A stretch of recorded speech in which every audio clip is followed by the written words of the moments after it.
DC here. Hi, guys and gals. Well, I hope you're all well. Today it's Sunday morning. Let me adjust this little thing a little bit. Here, I'm on the iPad. Okay, I guess that'll be all right. There's a window in the back. That's not very good, is it? Okay. So, hope you're all well. Like I said, today is Sunday morning.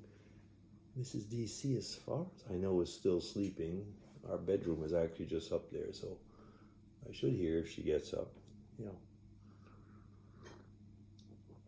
Oh, it's cold outside. Often I like to go and make the my Sunday morning vlog out on the deck with a cup of coffee, but this morning I didn't. It was like, let me see, 2 degrees. Freezing is 0 in Celsius, so you see 2 degrees means it's just barely above freezing right now, so it's really cooled down. You can really tell that we are not anymore. Let's see if I can get this a little bit better. You can tell that we are really not anymore in summer, but really in autumn. Yeah. Oh, I was chatting with one of my boys the other day, and he was telling me, that he had been invited. Actually, he's gone by now, but being invited like to a class reunion, like so many years or whatever. I don't remember how many it was. It was after, it probably would have been a high school reunion, I guess. Yeah, because it was where they were just before going off to college, to university. Anyway, and I was just thinking about that. I was thinking, like, yeah, it's kind of nice. They have done all their schooling here. They still have friends around here, and or people that they know, and they can actually get together and, find out what's happened in their life. And it got me thinking a little bit, like when you've emigrated like us and gone to different countries, that's the Instant Pot that clicks every now and then. I'm making oatmeal. And people, just kind of wonder, where are everybody? Because I've met a lot of people over my career, over the years, and so on. But I was thinking about the people, in my school or my high school and so on, and thinking, like, I have no idea where these people are now. Some would say, yeah, well, that's what Facebook's for. Something I've realized, actually, I don't seem to be all that many people. Am I like of a generation that people are not all on? No, I'm not that old. But I've looked a little bit, but then I haven't really not found many people. Why is it clicking like that? I'm doing pot in pot, it's called, for the oatmeal. Yeah. And on the other hand, I was thinking, like, okay, it's been like 40 more years, close to 50 years since then. Do I really mind if I don't see anybody or hear from anybody? And I was thinking, like, okay, there are a few people I'd really like to know what's going on in their life. Sometimes you get it from third or fourth party, like I've mostly heard about divorces or stuff like that. Or sometimes 1 or 2 people have had not bad professional careers or what, so they're in the news. You can find them sometimes on LinkedIn or stuff like that. But really, most of them just kind of like disappeared from any type of circuit. There was, when I started grade school, so grade 1, we didn't have kindergarten in those days. My mom had brought me, I told this story before, but my mom had brought me like a few days before class actually started, grade 1, so that I could meet the teacher, because I didn't speak much French, very little French. I understood it, but I didn't speak it much because we spoke English at home with my mom. And so it was, like I say, English with my mom and French with my dad, but I guess at that age I was just answering back in English or whatever, I don't know. So my mom brought me over so that I could meet the teacher.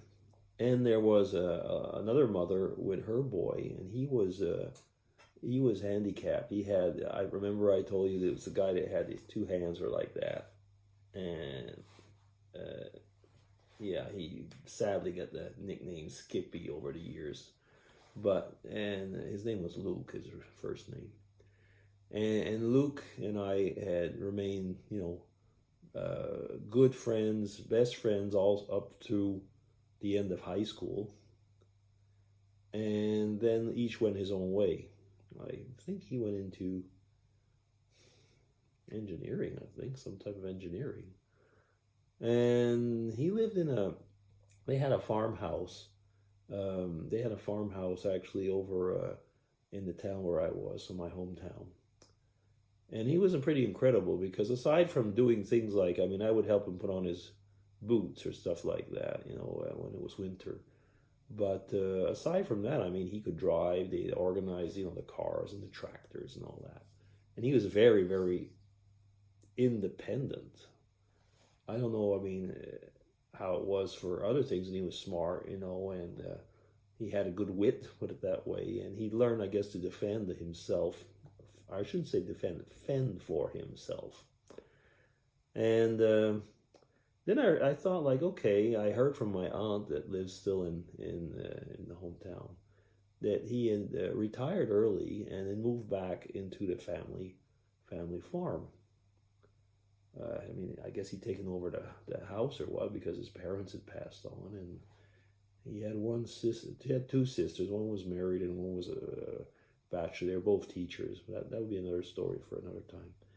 But so I'd heard that, and I thought, like, oh, that would be really cool if I could.